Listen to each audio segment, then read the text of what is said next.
शिवाय। ओम नमः शिवाय। नमस्कार, ज्योतिष केंद्र अलवर में आपका स्वागत है।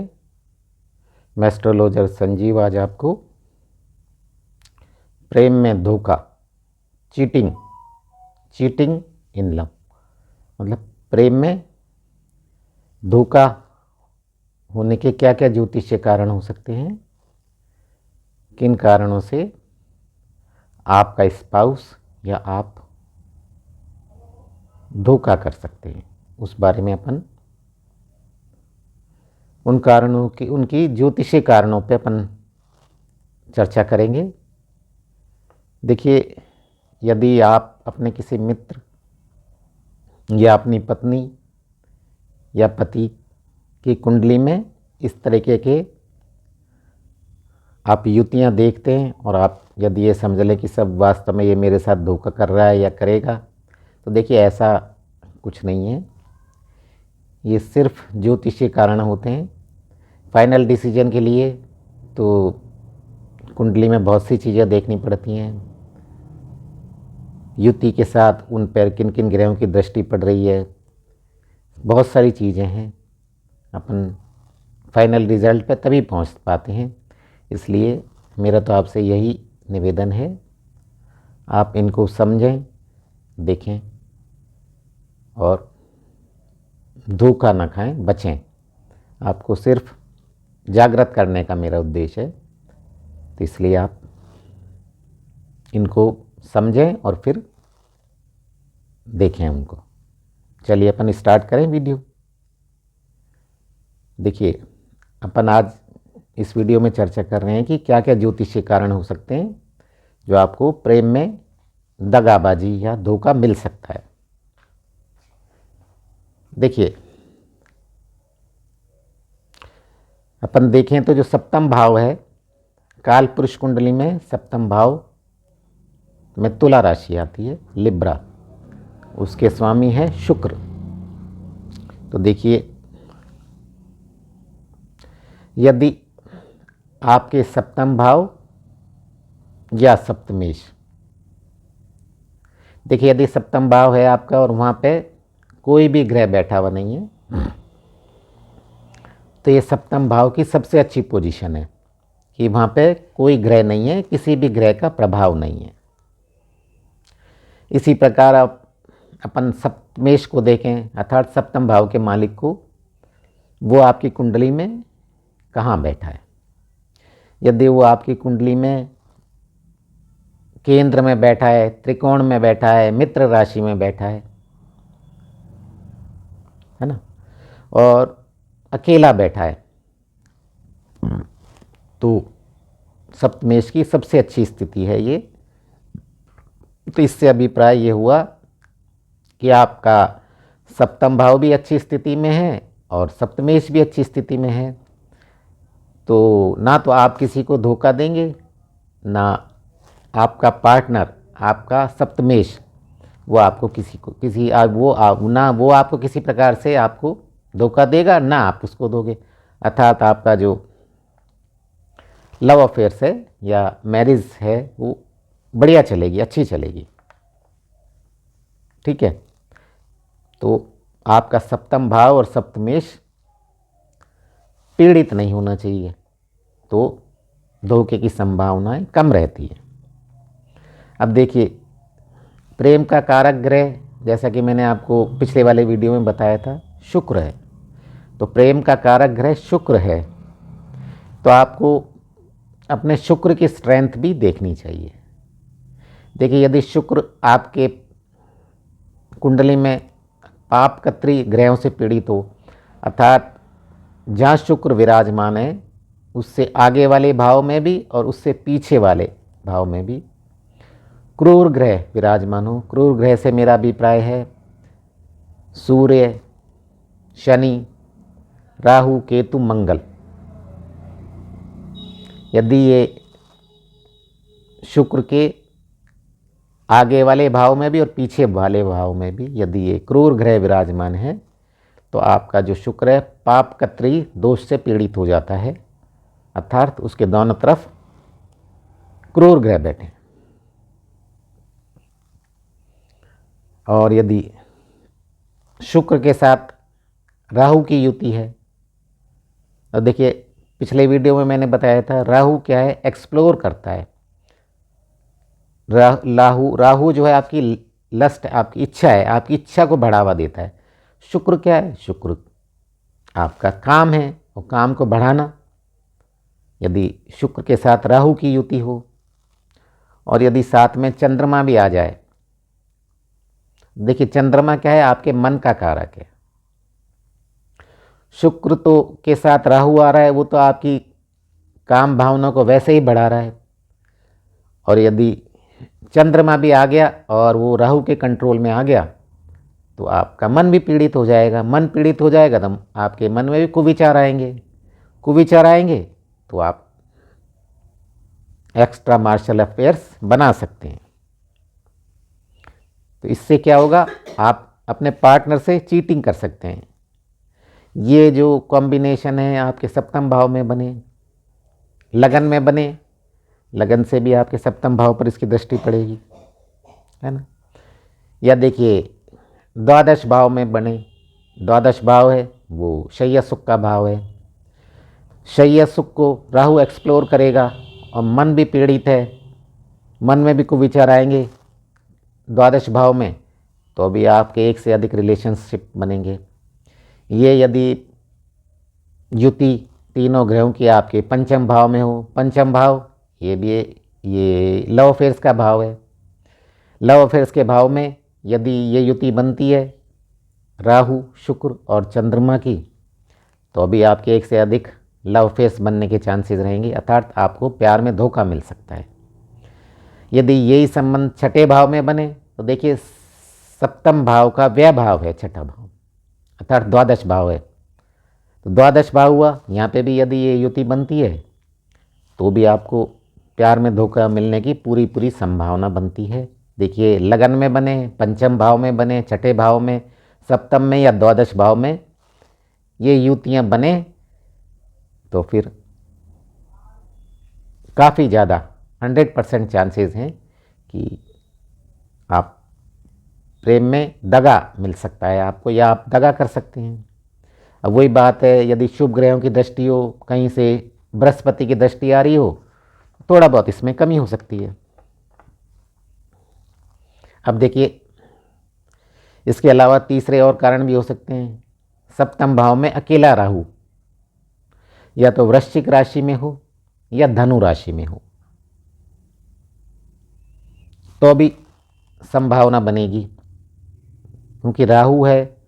राहु क्या है, हर चीज़ को एक्सप्लोर करता है, उसका विकास करता है। सप्तम भाव ये अपना विवाह का भाव है, प्रेम का भाव है, इसको एक्सप्लोर करेगा। ये एक्सप्लोर करेगा तो राहु आपको एक से अधिक रिलेशनशिप देगा। राहु सप्तम भाव में बैठकर इसको एक्सप्लोर करेगा तो ये हो सकता है ये आपका विवाह देर से कराए। यदि आपका विवाह देर से होगा तो भी आदमी के काम के प्रति इच्छा जागृत होगी, तो आपके एक्स्ट्रा मार्शल अफेयर्स बन सकते हैं। या विवाह ही नहीं होने दे तो भी आदमी क्या करेगा, कहीं ना कहीं तो अपना संतुष्टि करेगा, या फिर एक से अधिक विवाह देगा, डेफिनेट है ये तो। और यदि द्वादश भाव में भी राहु बैठा है, द्वादश भाव भी शय्या सुख का भाव है, यदि वहाँ भी यदि नीच का राहु बैठ गया तो भी आपके एक से अधिक रिलेशन बनाएगा। हो सकता है आप, क्योंकि राहु यहाँ बैठता है तो आपके विदेश की यात्रा भी करा सकता है कि आप काम के सिलसिले में विदेश गए 6 महीने, साल भर के लिए, 2 साल के लिए, वहाँ किसी विदेशी लड़की से आपके संबंध बन गए, ये भी पॉसिबल है। तो कुल मिला के ये है, राहु यदि आपके सप्तम भाव में बैठे या द्वादश भाव में बैठे तो आपके एक्स्ट्रा मार्शल जो रिलेशनशिप में उसको एक्सप्लोर करेगा। वैसे तो लगन में बैठे या पंचम भाव में बैठेगा, पंचम भाव भी लव का भाव है, छठे भाव में बैठे, कहीं भी बैठे 1, 5, 6, 7, 12 भाव में, पर सप्तम और द्वादश भाव में ज़्यादा चांसेस हैं कि राहु आपको इस तरीके के परिणाम दे सकता है। अब देखिए अगली अपन देखें चौथी, सारी वही युतियाँ हैं जो मैंने आपको लव अफेयर्स वाले में बताई थी। अब मान लो चंद्रमा और शुक्र, इन दोनों की युति बनती है। चंद्रमा देखिए दोनों ही जल तत्व के ग्रह हैं ये, और इनकी यदि बनती है, चंद्रमा क्या है, चंद्रमा मन का कारक है, और चंद्रमा का प्रभाव जैसा कि आपको पता है चंद्रमा घटता बढ़ता रहता है। चंद्रमा और शुक्र की जब भी युति बनेगी तो उसको लगेगा, और शुक्र है वो काम का ग्रह, और चंद्रमा घटता बढ़ता रहेगा तो आपको लगने लगेगा कि कुछ कमी है, प्रेम में कमी है, प्रेम में कमी आपको नज़र आएगी। और चंद्रमा मन का भी कारक है, तो यदि आपको कमी नज़र आएगी तो आप हो सकता है कहीं और भी अपने रिलेशन बना लें। तो चंद्रमा और शुक्र की यदि आपकी कुंडली में सप्तम भाव में युति है, द्वादश भाव में युति है, तो आप द्वादश भाव शैया सुख का भाव है, तो वहाँ भी आपको शैया सुख में कमी नज़र आएगी। शैया सुख में कमी नज़र आएगी तो आप और कहीं इधर उधर कोशिश करेंगे संबंध बनाने की।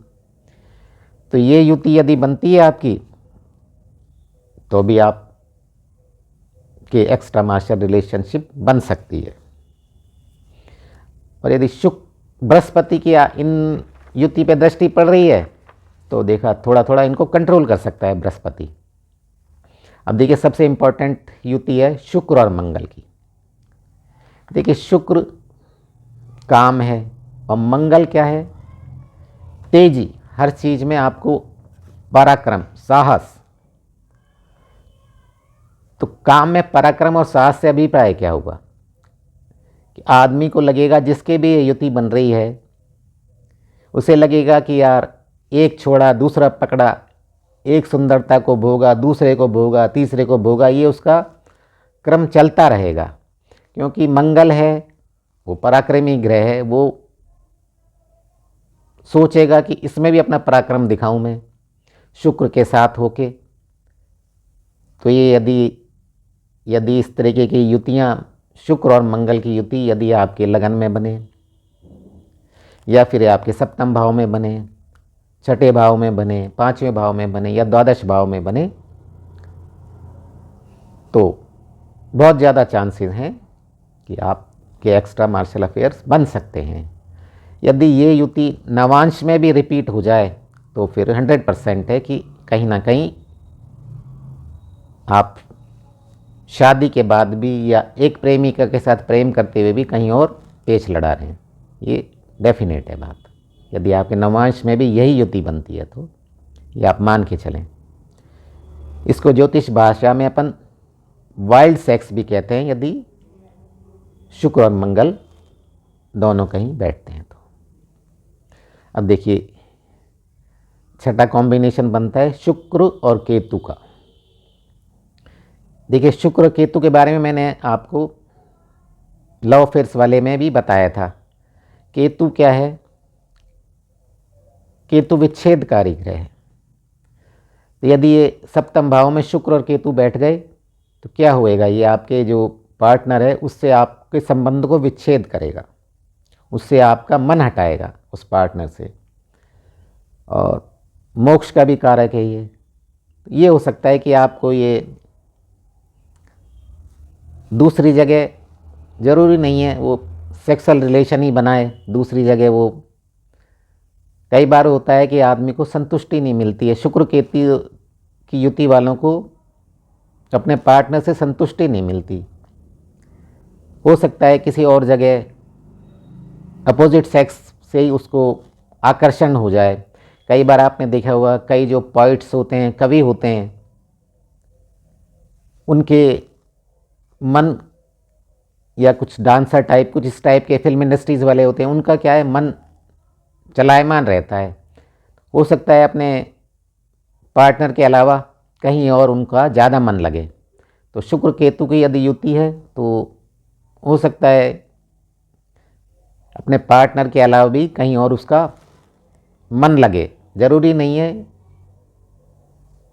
सेक्स वाले काम में ही लगे, हो सकता है वैसे उसका उनके साथ, जैसे एक कवि है, कोई उसकी पार्टनर है और दूसरी कवयित्री है, उसे वो पसंद आने लग जाए, उसके साथ ज़्यादा टाइम स्पेंड करने लग जाए, तो ये भी एक संभावना हो सकती है। अब देखिए, एक और संभावना बनती है सप्तमेश और द्वादशेश की।